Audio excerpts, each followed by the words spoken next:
Ayan, ngayon po tayo ay nasa isang TV interview. At ang ngayon mapapanayan natin si Jetro Camara. Anong gusto niyo sabihin sa ating mga tao ngayon? Hi, hello sa fans ko. Fans mo? Sino ba mga fans mo dito? Lahat ng tao. Talaga? Bakit?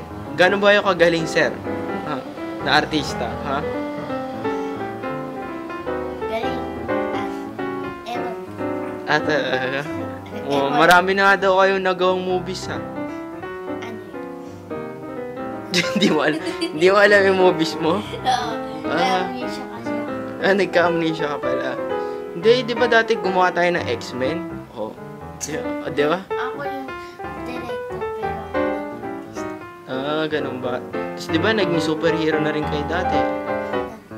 Ice Candy. Di ba? Di ba? Magaling na artista. Ano pa ba mga susunod yung project? Naglalakad.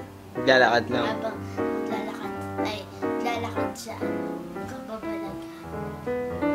Sa kababalaghan. So, gagawa kayo ng horror movie. Sige. Kailan ho ba yan show? Ewan ko. Hindi mo alam. Sige. Salamat, sir, sa inyong panayam. Salamat at sa uulitin. Salamat po.